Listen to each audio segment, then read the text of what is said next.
Na Terra dos Cacos, podcast sobre temas africanos do Jornal Público. Elísio Macamo e eu, António Rodrigues, discutimos quinzenalmente às quartas-feiras os assuntos de África. Porque, se como dizia o poeta moçambicano Eduardo White, os países africanos são hoje os grandes cacos e os pequenos cacos dos sonhos que eles partiram ontem, então todos devemos refletir a melhor forma de os colar. Bem-vindos a mais um episódio deste podcast do Público sobre assuntos africanos. Como habitualmente, eu e a professora Elísio Macamo vamos conversar sobre dois temas. O primeiro, a situação política na África do Sul, 30 anos depois das primeiras eleições em que os negros puderam votar. O Congresso Nacional Africano, que domina a política do país desde então, arrisca-se agora a perder a sua maioria, pela primeira vez. Nas eleições agendadas para 29 de maio, o presidente Cyril Ramaphosa poderá ver-se obrigado a fazer uma coligação para conseguir ser reeleito para um segundo e último mandato.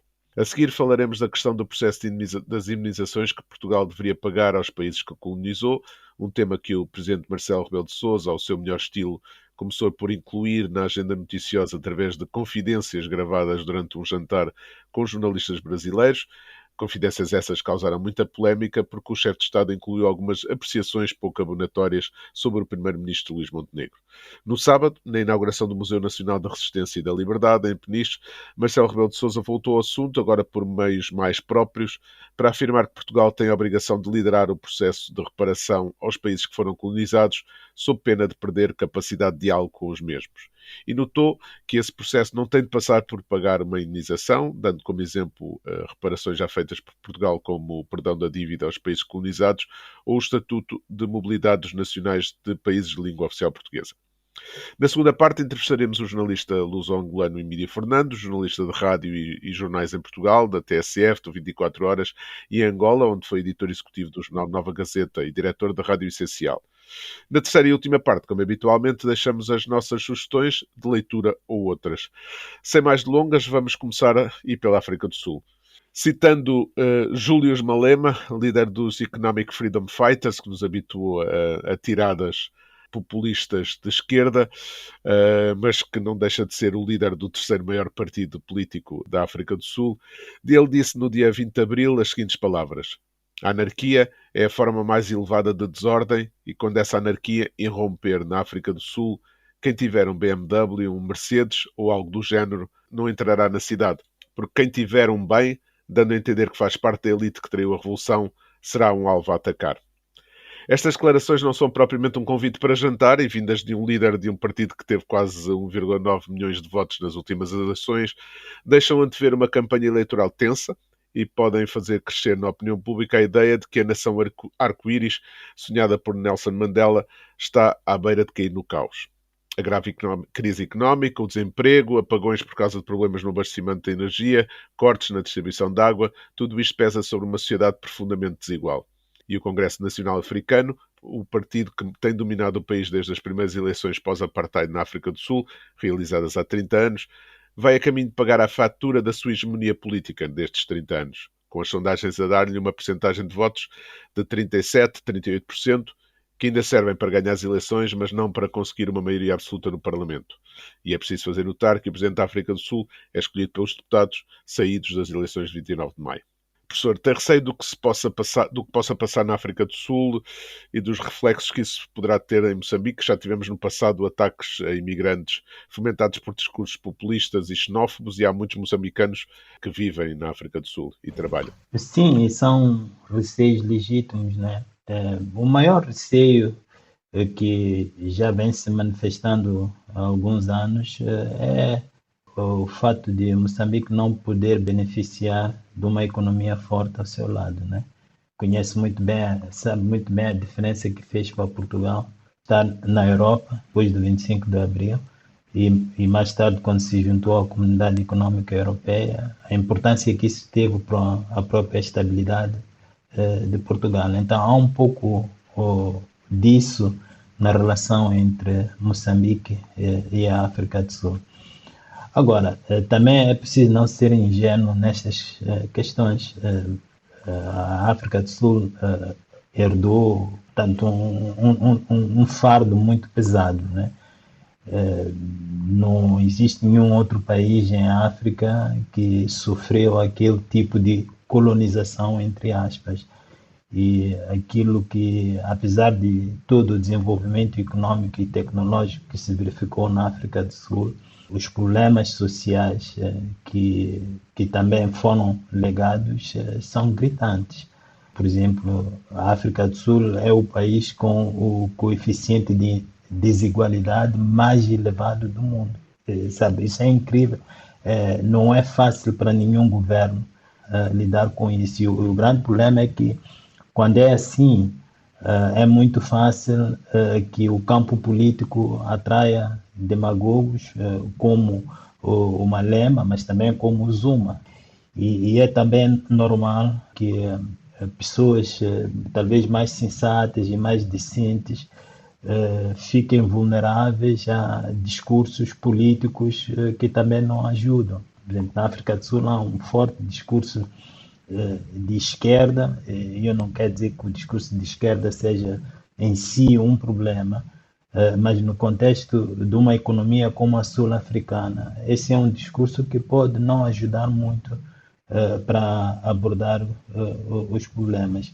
É um discurso muito radical que praticamente põe em causa todo o sistema econômico sem necessariamente ter uma alternativa viável. Não é como, por exemplo, o discurso de esquerda que a gente vê no Brasil, com o Partido Trabalhista, com Lula, que consegue muito bem trabalhar com o sistema. Então, por tudo isto aqui, há realmente motivos mais do que fortes para a gente estar preocupado. Aquilo que me faz lembrar este discurso do Julius Malema é um bocado o discurso do Roberto Mugabe no Zimbábue, não é? Quando foi que depois levou à expropriação de terras dos colonos brancos, naquela altura já dos zimbabuanos brancos, para uma dita reforma agrária que acabou por destruir a produção agrícola do país. Ou seja, foi uma reforma agrária mais populista do que outra coisa, não foi pensada, ou seja, não quer dizer que não tivesse uma base sustentável, ou seja, a ideia de que as terras deviam ser distribuídas para toda a gente, mas sem que essas pessoas tivessem a capacidade para produzir como estava a produzir a terra antes, com muita corrupção e, portanto, muitas terras entregues a gente que pertencia à ZANU-PF, o que quer dizer que isto poderemos ter esse risco na África do Sul também. Dentro do desespero, as pessoas acreditarem que o melhor mesmo é começarem a tirar as terras aos brancos.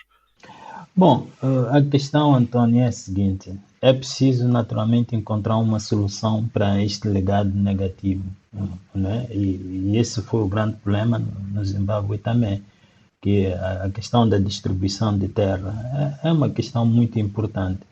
Então, isso não está, em princípio, em causa. O que está em causa é o contexto político dentro do qual isso se faz e a possibilidade que existe dentro do país para interpelar criticamente quem acha que tem uma solução, quem exerce o poder para impor uma determinada solução. E é isso que falhou no Zimbábue, né? A gente pode dizer que a intenção era boa, tanto corrigir erros estruturais graves, mas o contexto em que isso tudo foi feito não foi bom. E é isso que acabou comprometendo aquela estabilidade econômica que o Zimbábue tinha conseguido adquirir nos primeiros 15 anos de independência, quando, portanto, antes de Mugabe se radicalizar da forma como ele se radicalizou. Então, na África do Sul corre-se naturalmente o mesmo risco, sobretudo porque no seio da população negra, os populistas, como Malema e como Zuma, exercem muita atração, né? E o grande problema do populista é esse aí, é que ele não olha para os procedimentos, não olha para a criação de condições para que tudo isso aconteça dentro da observância da lei e dentro do respeito pelas leis. É verdade que a África do Sul, neste aspecto, é ligeiramente diferente, ou muito diferente do Zimbábue, porque se há uma instituição que a África do Sul tem e que muitos outros países em África não têm, com o tipo de retidão, com o tipo de integridade que ela manifesta, é a instituição, digamos assim, da justiça. sobretudo os tribunais e ainda mais o Tribunal Constitucional. É uma instituição excelente que os sul-africanos herdaram e que eles até certo ponto conseguiram preservar. E por causa disso aí, a gente pode esperar que essa instituição consiga moderar um pouco as coisas. Mas, claro, o problema vai ser sempre da atitude dos próprios políticos e da impaciência que eles vão incutir aí na sociedade, que pode servir também, inclusivamente, para comprometer esta integridade dos tribunais, sobretudo do Tribunal Constitucional.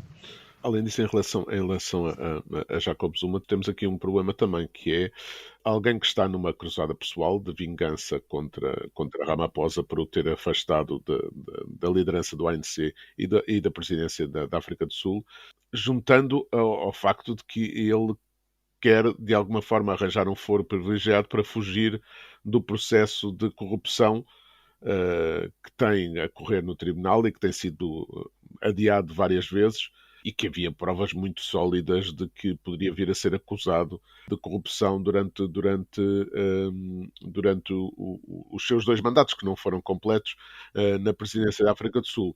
E, portanto, isso torna mais explosiva ainda a questão, não é? Quer dizer, em termos políticos. Sim, sim, olha, eu posso acrescentar 3 pontos a isso aí. O primeiro tem um cunho étnico, né? Porque Zuma é Zulo, e é de facto em KwaZulu-Natal onde ele tem muito apoio. Foi também largamente graças a esse apoio que ele foi capaz de afastar Mbeki do poder. É verdade que desempenhou também um papel muito importante para isso aí, e esse é o segundo aspecto, a questão de ele ter sido uma figura importante do próprio ANC no exílio. E esse é um aspecto muito importante, porque Cyril Ramaphosa não esteve no exílio. Ele foi sindicalista e há uma forte discussão na África do Sul que se arrasta já há alguns anos sobre a quem pertence o mérito pelo fim do apartheid, né? Já não é assim tão claro que todo o mérito vai para o ANC, tanto para as forças que estiveram no exílio. Há correntes de opinião na África do Sul que acham que o papel mais determinante foi desempenhado pela sociedade civil dentro da África do Sul e que, portanto, não há muitas razões para as pessoas sempre se vergarem à vontade do ANC no exílio pelo reconhecimento do seu papel na luta pela libertação. Então, há todos esses elementos que entram na equação. O terceiro elemento, Antônio, é talvez um pouco mais acadêmico e tem muito a ver com o momento em que se ganha consciência de lutar pela liberdade. É um momento internacional muito particular em que realmente o único quadro ideológico dentro do qual essa luta pela independência podia ser intelectualmente articulada de forma consequente e coerente. Era o quadro ideológico marxista, né? Então, muitos dos libertadores em África, sobretudo na África Austral, ganharam, digamos assim, consciência política dentro desse contexto. E é preciso, isto pode parecer arrogante, mas não é apenas a constatação de uma realidade. É preciso ter em conta que são pessoas que não tinham muita formação para entenderem aquilo que andavam a falar. Então, a consequência disso é a luta de libertação nacional ter projetado pessoas para a arena política com muito capital político, mas sem nenhuma coerência de ideias. E Zuma é um exemplo claro disso aí. Não é uma pessoa que pareça entender aquilo que ele próprio diz, não entende o sistema político sul-africano, É claro, a gente pode dizer que ele é um político de instinto e coisas assim, mas um país como a África do Sul precisa realmente, não necessariamente de gente formada ao mais alto nível universitário, mas de gente que entenda realmente o que significa viver numa república, o que significa viver num Estado de Direito. E gente como Zuma não entende isso aí. Aliás, muitos outros melhor preparados academicamente que Zuma, em outros países africanos, também não entendem isso aí. Então, sob esse pano de fundo, de facto, o futuro da África do Sul fica realmente sombrio. Ok, vamos passar já para o segundo tema. Já não temos, senão corremos o risco de, como no episódio passado, em que esgotámos o tema e fizemos-lo explodir. Passamos já ao segundo tema, o processo de reparações aos países colonizados por Portugal. Marcelo Rebelo de Sousa disse no discurso em Peniche que não podemos meter isto debaixo do tapete ou dentro da gaveta. Temos a obrigação de pilotar, de liderar este processo. Senão vai-nos acontecer o que aconteceu a outros países, tendo sido potências coloniais, perderam a capacidade de diálogo e entendimento com as ex-colónias e estão a ser convidados a sair, a bem ou a mal, dos países onde ainda têm alguma presença. E aqui, logicamente, Marcelo Rebelo de Sousa está a falar da França e desse seu processo de saída da África Ocidental. André Ventura, líder do partido de extrema-direita Chega, aproveitou o discurso do 25 de Abril para chamar de traidor ao Presidente da República, o que também é óbvio nesta situação. O primeiro-ministro Luís Montenegro tem-se mantido em silêncio perante um tema bicudo para a direita portuguesa. Como líder de um governo minoritário acossado por 50 deputados da extrema-direita, Montenegro sabe a mina que o presidente, que é do seu partido, lhe deitou para o colo, e tem-se remetido para o comunicado do governo que nega ter qualquer programa pensado para vir a indemnizar as antigas colónias. Professor, pergunto duas coisas perante isto. Primeiro, o que achou do discurso em si, a forma como o tema foi lançado pelo presidente português, e segundo, o que pensa do tema. Portugal deve pagar reparações aos povos colonizados? Olha, António, essa é uma questão muito difícil para mim. Se estiver bem recordado, eu escrevi um texto para o Jornal Público já faz alguns anos, em que eu procurava abordar esse tema. E a essência do meu argumento nesse texto é que não era a África ou a América que Portugal devia desculpas, mas sim a si próprio. Porque Portugal é um país que se define por certos valores. O colonialismo violou esses valores. Então, o que Portugal, acima de tudo, fez com o colonialismo foi ir contra os seus próprios valores, ficar aquém daquilo que define Portugal como uma comunidade de valores. Então, que num primeiro momento devia ter havido um processo de descolonização dentro de Portugal. É verdade que essas coisas são facilmente ditas assim, desta maneira. Essas coisas estão sempre sujeitas a processos políticos. Mas isso não é um problema apenas de Portugal, é um problema de toda a Europa que foi colonial.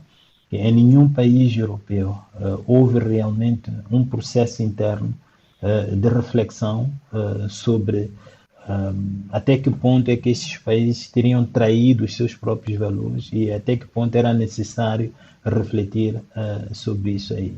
Por exemplo, um tipo de reflexão como o que houve, por exemplo, na Alemanha em relação ao Holocausto, por exemplo, ou mesmo noutros países europeus, houve uma reflexão profunda sobre o Holocausto, né? Mas nunca houve essa reflexão sobre a África. Então, para mim, seria suficiente que isso tivesse havido, e ainda que seja tarde agora, é sempre bom que essa discussão seja feita. E em Portugal há muitos grupos, há muita gente que tem feito pressão para que essa discussão e essa reflexão seja feita. E é curioso que durante muito tempo, quando se fazia essa pressão, quem se mantinha no silêncio era exatamente o presidente da República Portuguesa, que inclusivamente perdeu uma oportunidade de se pronunciar quando fez a visita ao Senegal, também há alguns anos. Né? Então, tem essas questões. Agora, reparações em si, eu pessoalmente não sou fã disso. e por razões meramente conceituais, né? Quer dizer, como é que vão ser feitas essas reparações e para quem? Por exemplo, o Portugal vai pagar dinheiro ao governo moçambicano, ao governo cabo-verdiano, ao governo guineense e não sei quantos. Vai ser assim. E eu, como moçambicano, eu conheço o histórico de gestão de fundos públicos no nosso país, no meu país, sabe? Isso é o mesmo que criar uma situação em que daqui a 10, 15, 20 anos as pessoas vão voltar a colocar a questão das reparações, porque vão dizer, olha, vocês deram isso aí a um governo corrupto e nós não. Vocês sabiam que estavam a lidar com um governo corrupto. Então, sabe, a questão da reparação parece bonita, assim, vista assim à primeira vista, mas quando a gente começa a refletir sobre as suas implicações, a gente começa a ficar com dúvidas. E, de novo, como moçambicano, eu tenho outras dificuldades com esse conceito. É que quando há um reconhecimento por parte de alguém do erro que ele cometeu, eu gostaria de estar em condições éticas limpas para também aceitar isso aí. Infelizmente, nos nossos países, nós não estamos, os nossos governantes não estão nessas condições limpas, né? Em Moçambique, há muita reconciliação que ainda precisa de ser feita. Nós tivemos no período imediatamente a seguir a independência, a proclamação da independência, nós tivemos excessos de violência política. Houve pessoas que foram mortas, que foram tratadas como traidoras e não sei quanto. Há pessoas cujo destino não se conhece até hoje, só se murmura por aí que foram executadas. E nunca houve um pedido de desculpas no meu próprio país em relação a isso aí.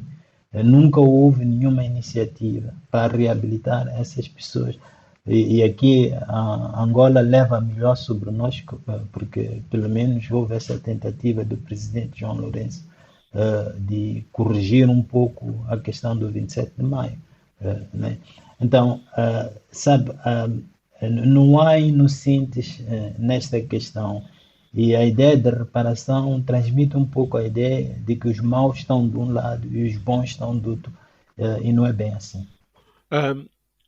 Por exemplo, falou aí na Alemanha, a ideia da negociação que a Alemanha fez com a Namíbia para reparações em relação ao genocídio não seria uma boa base para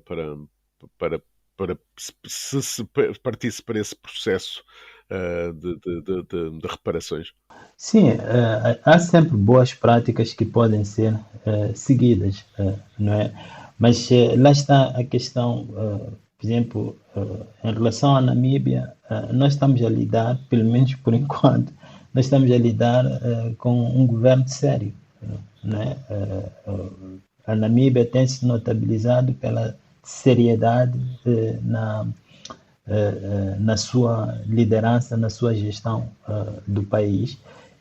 E por causa disso mesmo, o governo da Namíbia parece ser um interlocutor válido, digamos assim, para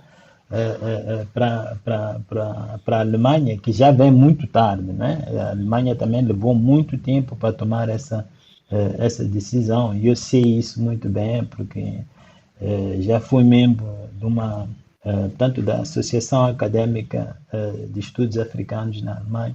Nós já organizamos uma conferência em que convidamos o então ministro dos Negócios Estrangeiros, Joschka Fischer, para fazer o discurso de abertura. Ele aceitou, mas quando nós depois dissemos, olha, você podia aproveitar para falar sobre o genocídio, sobre as reparações, ele retirou, ele voltou atrás e não quis mais participar. Isso foi em 2006, qualquer coisa assim. Então, sabe, ela já vem tarde, mas pronto, já foram dados os primeiros passos. Talvez haja aí alguma coisa para copiar, mas é preciso também ver que, no nosso caso, a questão é ainda mais complicada do que na Namíbia, né? Namíbia é um caso muito claro, e é sobre isso aí que toda a negociação se concentrou, é o genocídio dos Hereros e dos Nama. Não é? Portanto, é um caso muito, muito claro isso aí. Mas em Moçambique vai ser o quê? Vai ser o Iriamu, vai ser moeda, vai ser o trabalho forçado, sabe? Muita gente, eu ainda hoje, quando vou a Cabo Verde, ou quando me encontro com São Tomenses, há sempre alguém que me pergunta sobre um avô, se eu poderia conseguir aí maneira de saber dos familiares e não sei quanto. Portanto, há tanta coisa aí que aconteceu. Isso vai precisar de várias especializações para ser tratado com a profundidade e com a seriedade que isso merece. Ok, vamos já, tentando controlar o tempo, vamos acabar aqui esta primeira parte. Finalizada esta primeira parte, vamos agora conversar com o nosso entrevistado deste episódio, o jornalista Emílio Fernando, que além da sua atividade como jornalista, escreveu uma biografia do fundador da UNITA, Jonas Savimbi, e há quase 20 anos publicou um livro a que chamou O Último Adeus Português, uma história das relações entre Portugal e Angola do início da Guerra Colonial até a independência. Emílio, antes de mais, obrigado por teres aceitado o nosso convite. Escreveste no Público um artigo sobre como o 25 de Abril apanhou as lideranças angolanas da FNLA, do MPLA e da UNITA de surpresa, numa altura em que a guerra de libertação estava longe de estar ganha em Angola. Achas que esta posição de Marcelo Rebelo de Sousa, que agora também apanhou agora de surpresa as lideranças angolanas? Certamente apanhou, porque os angolanos não estão minimamente preocupados com esta questão que o Marcelo Rebelo de Sousa levantou. Nunca estiveram, nunca se colocou essa possibilidade, e até um pouco ao contrário da tendência do presidente português, há um certo recuperar daquilo que Portugal fez em Angola, ou que os portugueses dizem que fizeram em Angola. Há uma certa vontade de recuperar. Parece-me que em Angola eu não conheço nenhum movimento, nenhuma ação, nem artigos de opinião sequer, e muito menos declarações de governantes a pensarem naquilo que o Presidente da República disse, ou pelo menos dizerem que Angola devia ser, ou devia se recuperar, ou pedir desculpa, ou ressarcir, qualquer coisa que seja. Muito pelo contrário, não tem havido essa, não faz parte da agenda angolana, nunca fez parte, nem hoje nem nunca. E se nós fizermos até uma viagem um pouco pela história de Angola, de facto, só nos período mais quente das relações entre Portugal e Angola, sobretudo antes de 91, portanto, durante a Guerra Civil, mas sobretudo quando estava na Guerra Fria, é que houve algumas tentativas e críticas duríssimas, fortíssimas, em relação à ação de Portugal em Angola. A partir daí, sobretudo a partir de Cavaco Silva como primeiro-ministro português, as coisas mudaram muito nas relações entre Portugal e Angola, e estabilizaram-se mais, é certo, mas também nunca houve essa tendência, tirando, se calhar, alguns movimentos mais defensores dessa forma de pedir desculpa, de recuperar, ou seja o que for. Sobretudo por causa da tendência que há nos últimos tempos, por aquilo que se passou no Brasil, pelas declarações do Lula da Silva, ou até por aquilo que França está um pouco a fazer, de uma forma tímida, mas está a fazê-lo, mas não há essa tendência. Aliás, ia abrir, e se por acaso se houvesse essa discussão, e eu acho que os portugueses têm muito medo disso, porque pode abrir seriamente feridas em Angola. A guerra colonial está aquilo que se chama a guerra colonial, a guerra pelas independências, está ainda muito presente nas pessoas. Há muitos ex-combatentes que vivem em Portugal. E há muita gente, mas mesmo muita gente, que ainda acha que Angola, como Moçambique, como São Tomé, ainda são portugueses. E, portanto, e que deveriam ser de Portugal. E que os portugueses largaram, deixaram aquilo de uma forma abrupta, largaram e que não o deveriam ter feito.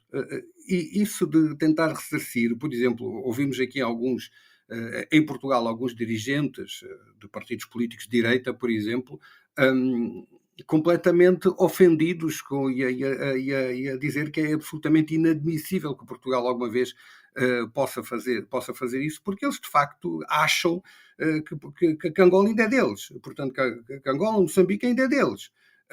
Mesmo que não o digam assim claramente, mas sentem-no no coração e sentem naquelas declarações mais íntimas, mais em off, que os países africanos ainda são deles. Pior do que isso, eles consideram que não há qualquer possibilidade de haver pedir desculpa ou ressarcir do que Portugal, que eles dizem, que deixou, e a expressão deles é essa, que Portugal deixou em África.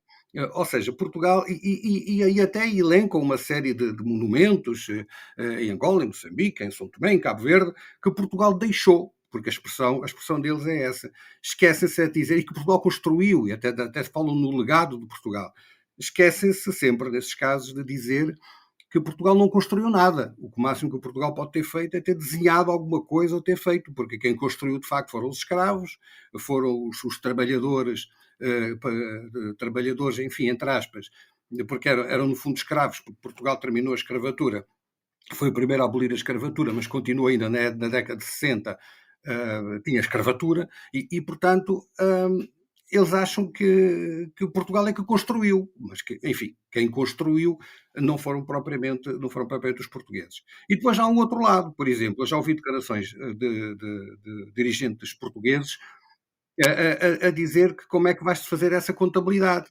E muito tristes, muito ofendidos, a dizer que Portugal, por exemplo, que Portugal não tem nada que devolver nada, porque não existe nada em Portugal, no Portugal atual, que possa ter sido vindo da África, ou que possa ter sido tirado à África. Esquece-se, por exemplo, que a ponte 25 de Abril, que faz a grande ligação entre o sul norte e o sul de Portugal, todo aquele ferro é africano, nem sequer é português.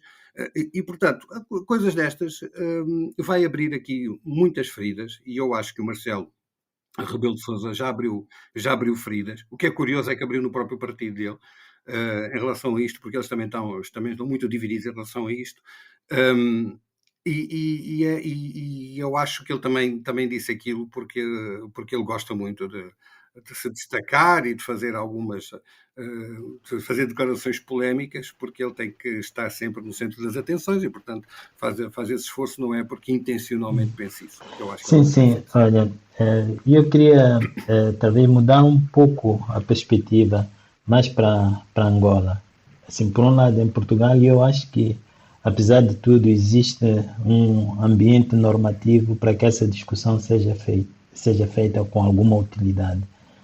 E a questão que eu me coloco é de saber se em Angola estão criadas essas condições para que haja essa discussão também sobre as reparações, sobre o que isso pode significar para a própria Angola, tendo em conta o fato de, até certo ponto, se ter traído alguns dos valores pelos quais se lutou em Angola. Houve há uns anos, se eu não estou enganado, mas acho que não estou, à volta de 2016 ou 2017, houve aí, por causa das notícias, sobretudo impulsionadas por aquilo que se estava a passar em França, que era a ideia de Portugal, por exemplo, poder recuperar bens e os bens dos museus, muitas obras dos museus, muito também por força do antigo marido, do ex-marido de Isabel dos Santos, o Sindica do Colo, que andou a recuperar ele próprio e andou a comprar ele próprio algumas peças africanas que estão espalhadas pela Europa, na Bélgica e em França e por aí fora, e andou a comprar e houve aí algumas conversas de Angola tentar recuperar. A pergunta que se poderia fazer é esta, não é? Angola até podia recuperar e pode recuperar, e eu acho bem que recupere, mas para fazer o quê com isso? Porque se os próprios museus em Angola estão completamente desfeitos, abandonados quase, não há um trabalho concreto de apoiar os museus, até de os incentivar, de os divulgar. O que é que Angola, ou aliás, ou ainda mais do que isso, de os preservar. Agora pergunto, o que é que Angola pode fazer com os museus e com esse material? Vai vendê-lo? Vai andá-lo a espalhar aí na rua? Vai aparecer nas ruas, certeza absoluta, à venda. Portanto, a questão aqui é como é que Angola tem ou não tem condições para recuperar essas peças, por exemplo, essas peças de arte, essas peças de museu que estão espalhadas por todo o lado.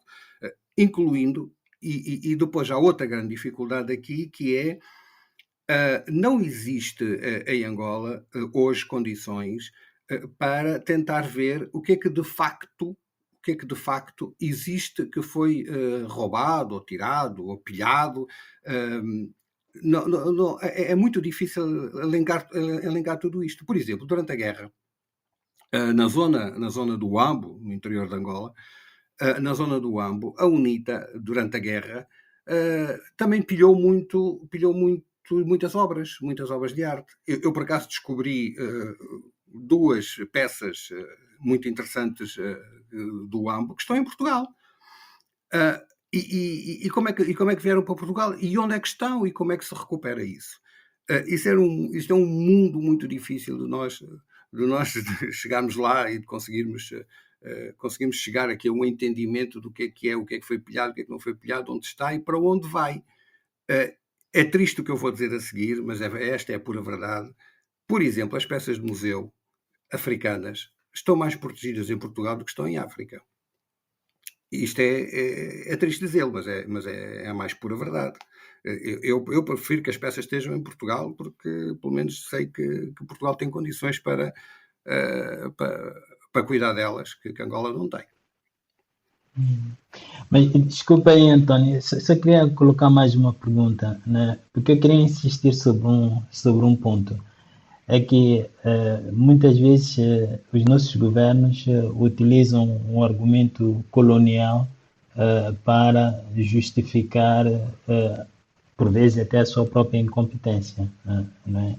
Então, de novo, a questão que se coloca agora é se Portugal vem com esta história das reparações, se não vai estar a contribuir para reforçar esta narrativa de que aquilo que a gente não é capaz de fazer é devido ao colonialismo e não sei quantos, e desresponsabilizar desta maneira os nossos governantes.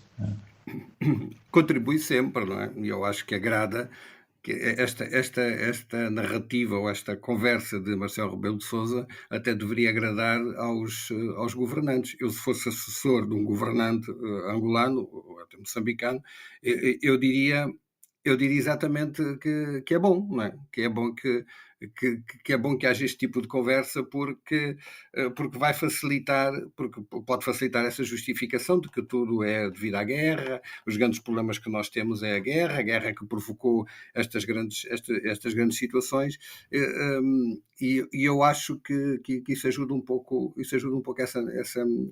essa narrativa, contribui para essa narrativa, porque infelizmente ainda continuamos a justificar os nossos males com a guerra. Nós todos sabemos que a guerra muito provocada provocou o que provocou, a guerra colonial, a guerra pelas independências provocou o que provocou, as guerras civis provocaram o que provocaram, mas continuam a servir. Mas mais do que isso, eu acho que os governantes usam muito mais do que a guerra antes de 74, antes de 75, usam muito mais os argumentos das guerras civis que Portugal e Moçambique passaram. para finalizar, porque não temos muito tempo, queria referir-me até ao artigo que escreveste no Público e que foi publicado no dia 25 de Abril, em que, e cito, em abril de 74, todos os movimentos combatiam o colonialismo português de formas diferentes, com apoios diferenciados e com estratégias distintas, mas com um denominador comum. Encontravam-se enfraquecidos política e militarmente. Uma fraqueza que já era visível desde o início da década e que se foi acentuando entre 1970 e 1973. A convicção do comando militar português era de que a guerra em Angola, ao contrário do que se passava na Guiné-Bissau, estava ganha. Esta é uma perspectiva que choca muito com a historiografia oficial angolana, que é e que foi escrita substancialmente pelo MPLA. Uma perspectiva que imagino esta seja uma perspectiva muito minoritária dentro de Angola. É minoritária, mas isto eu não digo isto porque eu não escrevi isto porque baseio-me em argumentos em argumentos ou em pensamentos ou eu pego nisto baseando-me apenas nos números. Nos números e algumas declarações sim de militares portugueses que consideravam que Angola, que a guerra estava perdida em Angola, e que a guerra estava perdida em África, tirando na Guiné. Em Angola o problema era não só as grandes dificuldades que os movimentos passavam, mas também por um terrível cansaço que os próprios movimentos sentiam. Por exemplo, o MPLA, a UNITA e a FNLA, cada um deles tinha uma perspectiva diferente de como é que estava a decorrer a guerra. Por parte da FNLA, a FNLA estava praticamente acantonada na República, no antigo Zaire, hoje República Democrática do Congo, e queria ficar por lá. Por parte da UNITA, a UNITA tinha um acordo, já Savimbi tinha um acordo com a tropa portuguesa que estava a correr mal, porque a tropa portuguesa não tinha cumprido, e os portugueses não tinham cumprido com o grande acordo, o motivo do acordo, que era dar um cargo de direção às zonas Savimbi. E aí atacaram, e curiosamente, tal foi a surpresa que a UNITA, depois de um ano e meio, sem fazer um único ataque à tropa portuguesa, atacou no dia 26 de abril, de madrugada. Portanto, de 25 para 26 atacou, mas sem saber o que é que estava a passar, em Portugal.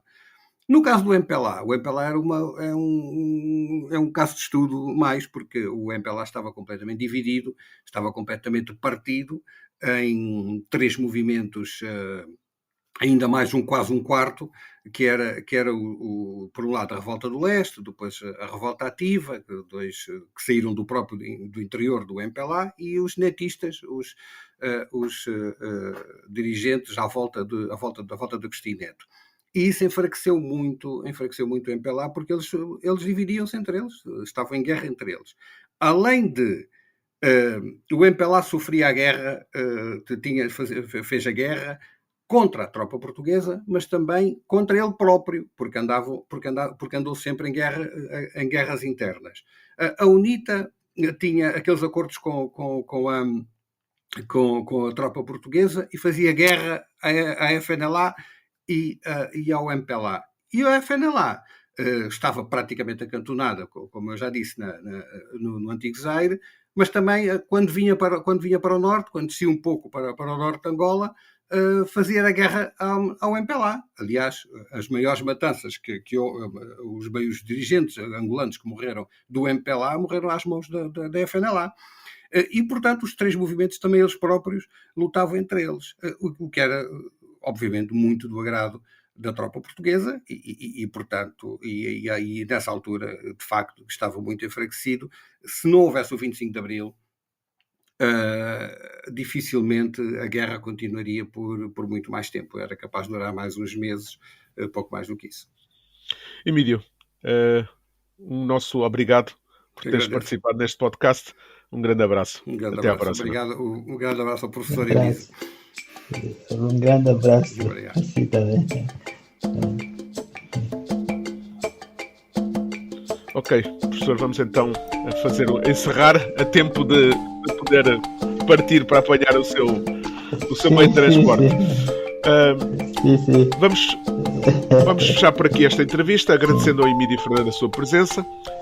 Acabamos este Na Terra dos Cacos, como habitualmente, deixando as nossas sugestões. Professor, o que é que nos traz hoje? Eu estive em Moçambique recentemente e um colega e amigo da Universidade de Lúrio, em Nampula, o Arsénio Cuco, ofereceu-me um livro que ele publicou há bocado e tem o título Democracia e Outras Coisas de Moçambique. É um cientista político e faz uma análise muito interessante da aplicabilidade do conceito de democracia em Moçambique.